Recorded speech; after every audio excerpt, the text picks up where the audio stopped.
ವಾರ್ತೆಯ ಮುಖ್ಯಾಂಶಗಳು. ಬೆಂಗಳೂರಿನಲ್ಲಿ ಅರಣ್ಯ ಸಚಿವ ಈಶ್ವರ್ ಖಂಡ್ರೆ ಅವರನ್ನು ಭೇಟಿಯಾದ ಅನಂತಮೂರ್ತಿ ಹೆಗಡೆ. ವೈದ್ಯಕೀಯ ಪರೀಕ್ಷೆ ದೃಢಪಟ್ಟ ಹಿನ್ನೆಲೆಯಲ್ಲಿ ಗಾಂಜಾ ಮಾದಕ ವಸ್ತು ಸೇವನೆ, ಇಬ್ಬರ ಬಂಧನ. ನೈಸರ್ಗಿಕ ಅಗ್ನಾಶಿನಿ ನದಿ ನೀರು ಎತ್ತುವಿಕೆ ವಿರೋಧ, ಸಾಮಾಜಿಕ ಆರ್ಥಿಕ ಅವೈಜ್ಞಾನಿಕ ಯೋಜನೆ, ರವೀಂದ್ರ ನಾಯ್ಕ್. ಶಿರ್ಸಿಯ ಉಡುಪಿ ಎಲೆಕ್ಷನ್ ಅಕಾಡೆಮಿ ಹಾಗೂ ಶಿರ್ಸಿ ನಗರ ಪೊಲೀಸ್ ಠಾಣೆಯ ಸಹಯೋಗದೊಂದಿಗೆ ಮಹಿಳಾ ಸುರಕ್ಷತಾ ಜಾಗೃತಿ ಜಾಥಾ. ಶಿವಮೊಗ್ಗ ನಗರದ ಪಶ್ಚಿಮ ಸಂಚಾರ ಪೊಲೀಸ್ ಠಾಣೆಯಲ್ಲಿ ಹೆಡ್ ಕಾನ್ಸ್ಟೇಬಲ್ ಠಾಣೆ ಆವರಣದಲ್ಲೇ ಆತ್ಮಹತ್ಯೆ. ಗಾಂಜಾ ಮಾದಕ ವಸ್ತು ಸೇವಿಸಿದ ಬಗ್ಗೆ ವೈದ್ಯಕೀಯ ಪರೀಕ್ಷೆ ದೃಢಪಟ್ಟ ಹಿನ್ನೆಲೆಯಲ್ಲಿ ಶಿರ್ಸಿ ನಗರ ಪೊಲೀಸರು ಶಿರ್ಸಿ ಕಾಜಿಗಲ್ಲಿಯ ಮೊಹಮ್ಮದ್ ಕೈಫ್ ಸಲಾಂ ಮೋಡಿ ಮತ್ತು ರಾಜೀವ್ ನಗರದ ತೋಹಿದ್ ಶಬೀರ್ ಸವನೂರು ಎಂಬುವರನ್ನು ಬಂಧಿಸಿದ್ದಾರೆ. ಶಿರ್ಸಿ ನಗರದ ಸುಪ್ರಸನ್ನ ನಗರದ ಕ್ಯಾಪ್ಟನ್ ಕ್ಯಾಂಪ್ ಹೋಗುವ ರಸ್ತೆ ಹತ್ತಿರ ಸಿಕ್ಕವರಿಗೆ ಗಾಂಜಾ ಅಮಲು ಪದಾರ್ಥ ಸೇವನೆ ಮಾಡಿರುವ ಸಂಶಯದ ಮೇಲೆ ವಶಕ್ಕೆ ಪಡೆದು ನಗರದ ಪಂಡಿತ್ ಸಾರ್ವಜನಿಕ ಆಸ್ಪತ್ರೆಯಲ್ಲಿ ವೈದ್ಯಕೀಯ ಪರೀಕ್ಷೆಗೆ ಒಳಪಡಿಸಲಾಗಿತ್ತು. ಡಿವೈಎಸ್ಪಿ ಗೀತಾ ಪಾಟೀಲ್, ಸಿಪಿಐ ಶಶಿಕಾಂತ್ ವರ್ಮಾ ಅವರ ಮಾರ್ಗದರ್ಶನ ಹಾಗೂ ಪಿಎಸ್ಐ ನಾಗಪ್ಪ ಬಿ ಮತ್ತು ನಾರಾಯಣ್ ರಾಠೋಡ್ ಅವರ ನೇತೃತ್ವದಲ್ಲಿ ನಡೆದ ಕಾರ್ಯಾಚರಣೆಯಲ್ಲಿ ಸಿಬ್ಬಂದಿಗಳಾದ ಹನುಮಂತ ಕಬಾಡಿ, ಸದಾಂ ಹುಸೇನ್, ಹನುಮಂತ ಮಾಕಾಪುರ್, ಚನ್ನಬಸಪ್ಪ ಕ್ಯಾರಕಟ್ಟಿ ಹಾಗೂ ರಾಜಶೇಖರ್ ಅವರು ಭಾಗವಹಿಸಿದರು. ಅಗ್ನಾಶಿನಿ ನದಿ ನೀರು ಎತ್ತುವ ಅಸಮತೋಲನದಿಂದ ಜೀವ ವೈವಿಧ್ಯತೆ ಮಯಕ್ಕೆ ಮಾರಕವಾಗಿರುವ ಅಗ್ನಾಶಿನಿ ನದಿ ನೀರು ಎತ್ತುವಿಕೆಯು ಜನಸಾಮಾನ್ಯರಲ್ಲಿ ಸಾಮಾಜಿಕ ಆರ್ಥಿಕ ಪರಿಣಾಮ ಉಂಟಾಗುವುದರಿಂದ ಅವೈಜ್ಞಾನಿಕವಾಗಿ ಯೋಜನೆಯನ್ನು ಸರ್ಕಾರ ಕೈಬಿಡಬೇಕೆಂದು ಸಾಮಾಜಿಕ ಹೋರಾಟಗಾರ ರವೀಂದ್ರ ನಾಯ್ಕ್ ಆಗ್ರಹಿಸಿದ್ದಾರೆ. ವೈವೋ ಅಂತ ಒಂದು ಯೋಜನೆಗೆ ಸರ್ಕಾರ ಸನ್ನದ್ಧವಾಗಿದೆ ಅಂತ ಹೇಳಿಕ್ಕೆ ಅತ್ಯಂತ ವಿಷಾದವಾಗ್ತಾ ಇದೆ.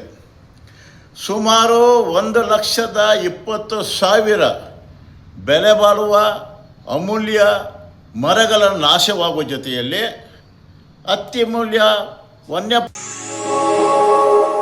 ಬಿಜೆಪಿ ಮುಖಂಡ ಅನಂತಮೂರ್ತಿ ಹೆಗಡೆ ಅವರಿಂದು ಬೆಂಗಳೂರಿನಲ್ಲಿ ಅರಣ್ಯ ಸಚಿವ ಈಶ್ವರ್ ಖಂಡ್ರೆ ಅವರನ್ನು ಭೇಟಿಯಾಗಿ ಉತ್ತರ ಕನ್ನಡ ಜಿಲ್ಲೆಯ ಅರಣ್ಯ ಅತಿಕ್ರಮಣದಾರರ ಸಂಕಷ್ಟ ಹಾಗೂ ಬೆಟ್ಟವನ್ನು ಭೀಕರಾದೆಂದು ಆರ್ಟಿಸಿಯಲ್ಲಿ ನಮೂದಿಸುವ ಪ್ರಸ್ತಾವನೆಯನ್ನು ತೆಗೆದುಹಾಕುವ ಬಗ್ಗೆ ಚರ್ಚೆ ನಡೆಸಿದರಲ್ಲದೆ ಅರಣ್ಯ ಅಧಿಕಾರಿಗಳು ಅಮಾನುಷವಾಗಿ ಅಡಿಕೆ ಮರವನ್ನ ಕಡಿಯುತ್ತಿರುವುದರ ಬಗ್ಗೆ ಗಮನ ಸೆಳೆದರು. ಸಂದರ್ಭದಲ್ಲಿ ಬನವಾಸಿ ರೈತರ ನಾಯಕರಾದ ರಮೇಶ್ ನಾಯಕ್ ಕುಪ್ಪಳ್ಳಿ, ರಾಘವೇಂದ್ರ ನಾಯಕ್ ಬಿಸಲಕೊಪ್ಪ, ಸೋಮಶೇಖರ್ ನಾಯಕ್ ಬಾಶಿ, ಜಗದೀಶ್ ಹೆಗಡೆ ಬ್ಯಾಗದ್ದೆ, ಹಲವಾರು ಪ್ರಮುಖರು ಉಪಸ್ಥಿತರಿದ್ದರು.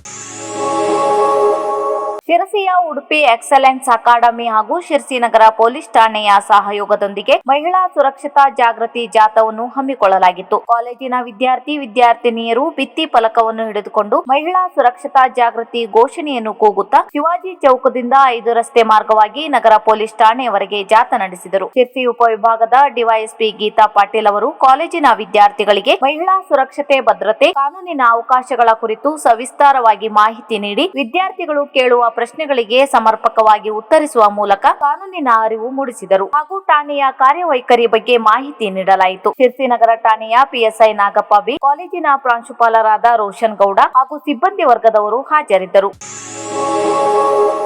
ಶಿವಮೊಗ್ಗ ನಗರದ ಪಶ್ಚಿಮ ಸಂಚಾರ ಪೊಲೀಸ್ ಠಾಣೆಯಲ್ಲಿ ಕರ್ತವ್ಯ ನಿರ್ವಹಿಸುತ್ತಿದ್ದ ಹೆಡ್ ಕಾನ್ಸ್ಟೇಬಲ್ ಮೊಹಮ್ಮದ್ ಜಕ್ರಿಯಾ ಅವರು ಜನವರಿ 7, 2026 ರಾತ್ರಿ ಠಾಣೆಯ ಹಿಂಬದಿಯ ಸೇಲ್ ಪ್ರದೇಶದಲ್ಲಿ ನೇಣು ಬಿಗಿದುಕೊಂಡು ಆತ್ಮಹತ್ಯೆ ಮಾಡಿಕೊಂಡಿರುವ ದುರ್ಘಟನೆ ನಡೆದಿದೆ. ಮೃತರು ಕಳೆದ ಕೆಲವು ದಿನಗಳಿಂದ ರಜೆಯಲ್ಲಿದ್ದರು. ಆದರೆ ರಾತ್ರಿ ಠಾಣೆಗೆ ಬಂದು ಈ ಆತ್ಮಹತ್ಯೆಗೆ ಶರಣಾಗಿದ್ದಾರೆ. ಡೆತ್ ನೋಟ್ ನಲ್ಲಿ ಅವರು, ನಾನು ನೊಂದು ಆತ್ಮಹತ್ಯೆ ಮಾಡಿಕೊಂಡಿರುತ್ತೇನೆ, ನನ್ನ ಸಾವಿಗೆ ನಾಸಿರ್ ಅಹಮದ್ ಹೆಡ್ ಕಾನ್ಸ್ಟೇಬಲ್ ಕಾರಣ ಎಂದು ಸ್ಪಷ್ಟವಾಗಿ ಉಲ್ಲೇಖಿಸಿದ್ದಾರೆ. ಇದರಿಂದ ಸಹೋದ್ಯೋಗಿಯಿಂದಾಗಿ ಮಾನಸಿಕ ಕಿರುಕುಳ ಅಥವಾ ವೈಯಕ್ತಿಕ ಸಂಗತಿ ಅವರ ಸಾವಿಗೆ ಕಾರಣವಾಗಿರಬಹುದು ಎಂದು ಪ್ರಾಥಮಿಕವಾಗಿ ಊಹಿಸಲಾಗಿದೆ. ಘಟನೆಯ ಮಾಹಿತಿ ತಿಳಿದ ತಕ್ಷಣ ಜಿಲ್ಲಾ ಪೊಲೀಸ್ ವರಿಷ್ಠಾಧಿಕಾರಿ ನಿಖಿಲ್ ಬಿ ಅವರು ಸ್ಥಳಕ್ಕೆ ಭೇಟಿ ನೀಡಿ ಪರಿಶೀಲನೆ ನಡೆಸಿದ್ದಾರೆ. ಮೃತರ ಕುಟುಂಬಸ್ಥರು ಠಾಣೆಗೆ ಆಗಮಿಸಿದ್ದು ಪ್ರಕರಣ ದಾಖಲಿಸಿಕೊಂಡು ತನಿಖೆ ಮುಂದುವರೆದಿದೆ. ಸಹೋದ್ಯೋಗಿ ನಾಸಿರ್ ಅಹಮದ್ ವಿರುದ್ಧ ಆತ್ಮಹತ್ಯೆಗೆ ಪ್ರೇರಣೆ ನೀಡಿದ ಆರೋಪದಡಿ ಕ್ರಮ ಕೈಗೊಳ್ಳಲಾಗುವುದು ಎಂದು ಮೂಲಗಳು ತಿಳಿಸಿವೆ.